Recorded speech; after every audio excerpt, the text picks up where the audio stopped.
बिस्मिल्लाहिर्रहमानिर्रहीम। अस्सलाम वालेकुम व्यूअर्स। जैसा कि मैंने अपनी फ़र्स्ट वीडियो के अंदर आपको बताया था कि होम्योपैथिक का मोड ऑफ एक्शन क्या है, किस तरीके से वो आपके बॉडी के ऊपर इफ़ेक्ट करती है और आपको सेहतयाबी की तरफ ले आती है। तो आज हम एक प्रॉब्लम के बारे में डिस्कस करेंगे जिसको हम कहते हैं शियाटिका, जिसको आम ज़बान के अंदर लंगड़ी का दर्द या अरकुन निसा भी कहते हैं, जो कि एक शियाटिक नर्व की वजह से होता है। ये नर्व आपकी बैक बोन से आपके लेग्स की तरफ जाती है। अगर किसी वजह से, चोट की वजह से या फ़र्ज़ के एज फैक्टर भी इसमें काम करता है, उस वजह से आपकी डिसलोकेट हो गई है, तो उस सूरत में ये नर्व फंस जाती है अंदर और शदीद किस्म का पेन जो है वो पैदा होता है, जो कि बैक से लेकर पूरी टांग में से होता हुआ नीचे पाँव के अंगूठे या वहाँ तक चला जाता है, यानी ऊपर से नीचे की तरफ दर्द जो है ना जाती है। और इसको शियाटिका दर्द कहते हैं। बाज़ लोगों को इसमें नंबनेस यानी सुन होने का एहसास भी पैदा हो जाता है पाँव के अंदर ख़ास तौर पे। तो अब चूँकि हम सिम्टम्स के अकॉर्डिंग मेडिसिन को सजेस्ट करते हैं, तो सबसे पहले जो है मैं आपसे जो डिस्कस करूँगी मेडिसिन, उसमें आपको मैं पहले डिटेल से ये बता दूँ कि आपने तमाम वीडियो जो है वो अच्छे तरीके से देखनी है, सुननी है, क्योंकि उसके अंदर जो आपके सिम्टम्स हैं, आपके साथ अगर ये प्रॉब्लम है तो फिर आप अपनी सिम्टम्स के अकॉर्डिंग मेडिसिन को सिलेक्ट करेंगे। जो आपके सिम्टम्स के अकॉर्डिंग मेडिसिन होगी वो आप लेंगे तो इंशाअल्लाह अल्लाह ताला आपको मुकम्मल सेहतयाबी से हमकिनार करेगा। तो सबसे पहले जो है अगर आपको पेन इस तरह का है कि जो एक्यूट है, यानी फ़ौरी तौर पर आया और आपकी राइट लेग के अंदर दर्द होता है, यानी दाईं टांग में आपको शदीद किस्म का दर्द है, तो उस सूरत में फिर आप लेंगे कालूसेंथ 6x या 30। कालूसेंथ 6x या 30। इसी तरह अगर किसी पेशेंट को दर्द इस किस्म का होता है कि वो कहे कि जब मैं चेयर के ऊपर बैठूं यानी कुर्सी पर बैठा रहूं तो मुझे आराम महसूस होता है, लेकिन इसके अलावा जो है उसको दर्द महसूस होता है, और दर्द इस तरह होता है कि उसमें सुन होना भी साथ साथ होता है, यानी उसके अंदर नंबनेस पाई जाती है। टांग में दर्द भी है और नंबनेस की कैफियत भी है, सुन होने की कैफियत भी है। तो फिर उस सूरत में उसको लेनी चाहिए नेफोलियम 30। नेफोलियम 30।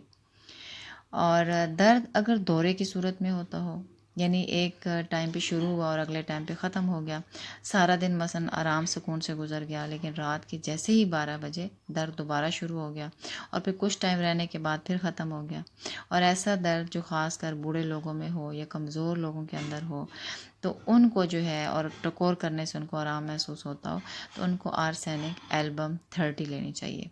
Arsenic album 30। इसी तरह अगर पेशेंट को चलने फिरने से आराम महसूस होता हो, कि पेशेंट कहे कि जब मैं बैठा रहता हूँ तो उस सूरत में मुझे आराम रहता है, लेकिन जैसे ही मैं रेस्ट फॉर्म में रहता हूँ तो मुझे जो है वो ज़्यादा बल्कि पेन होती है। रेस्ट फॉर्म में मुझे ज़्यादा पेन होती है, लेकिन मैं चलना फिरना शुरू कर देता हूँ तो फिर मुझे आराम रहता है, यानी काम करते हुए, चलते फिरते हुए उसको ज़्यादा दर्द महसूस नहीं होता। और दूसरा इसमें यह कि अगर वो भीग जाता है, यानी गीला हो गया, बारिश में गीला हो गया, या कोई बोझ ज़्यादा, वज़न ज़्यादा उठा लिया और उस वजह से उसको अगर दर्द होता है, लेकिन उसको टकोर करें, गर्मी यानी हीट अप उसको करें, तो उस सूरत में जो है उसको बेहतरी महसूस हो, आराम महसूस हो, तो फिर उसको रस्टॉक्स 30 लेनी चाहिए। रस्टॉक्स 30।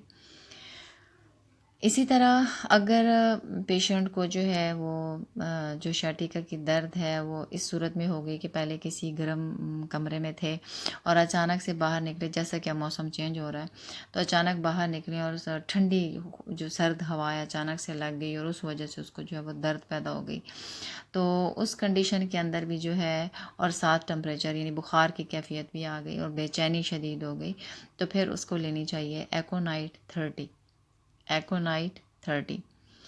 और अगर दर्द की अलामात ऐसी हों कि दर्दें जो हैं, पेन्स अचानक से आई और अचानक ही ख़त्म हो गई, यानी अचानक दर्द शुरू हुआ, अचानक दर्द ख़त्म हो गया, और या थोड़ी हरकत करने लगे तो दर्द ज़्यादा बढ़ना शुरू हो गया, और इसके साथ ये है कि अगर वो पाँव लटका कर बैठा हुआ, जैसे चेयर पर बैठते हैं, पाँव लटका कर बैठा हुआ, तो उसको आराम महसूस होता है, यानी उसको अपनी अलामात में बेहतरी महसूस होती है, और ये सिलसिला उसका जारी रहता है, बल्कि साथ बुखार की कैफियत भी हो जाती है, तो उस सूरत में उसको बेलाडोना 30 लेनी चाहिए।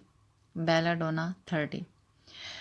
और कुछ लोग जो कि बहुत ज़्यादा बैठ कर काम करते हैं, जैसे क्लर्क होते हैं या जैसे कंप्यूटर के CS वगैरह के स्टूडेंट्स होते हैं, वो ज़्यादातर बैठ कर काम करते हैं।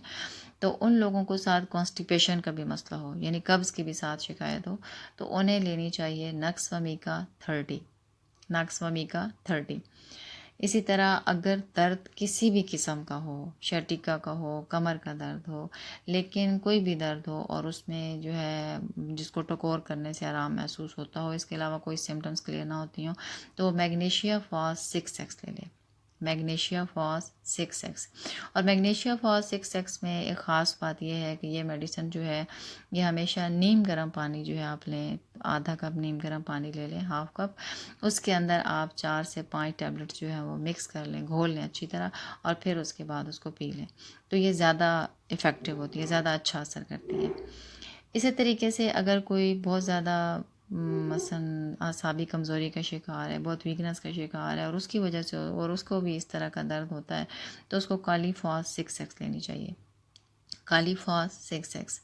अब जितनी भी मेडिसिन मैंने आपसे शेयर की हैं, ये तमाम की तमाम मेडिसिन शर्टिका के लिए इस्तेमाल होती हैं, लेकिन इन सब मेडिसिन के अंदर जो मेन चीज़ है वो ये है कि अगर आपको दर्द ज़्यादा हो रही है तो आप अपनी मेडिसिन को हर 2 घंटे के बाद भी रिपीट कर सकते हैं। और मेडिसिन लेने का तरीकाकार ये है कि जो मेडिसिन आपको ड्रॉप्स फॉर्म में मिलेगी वो मेडिसिन आपने हाफ कप ऑफ वाटर लेना है और उसके अंदर आपने 5 ड्रॉप्स डालकर वो ले लेने हैं। और अगर टैबलेट्स फॉर्म में है तो फिर आपने उसको वैसे ही जूस लेना है। और मैग्नीशिया फास्ट का मैंने आपको बताया कि वो आपने नीम गर्म पानी में घोल कर पीनी है। जी, इसके अलावा व्यूअर्स अगर आपको कोई प्रॉब्लम महसूस होता है तो आप कमेंट सेक्शन में बताकर डिस्कस कर सकते हैं। और अगली वीडियो तक के लिए अल्लाह हाफ़िज़।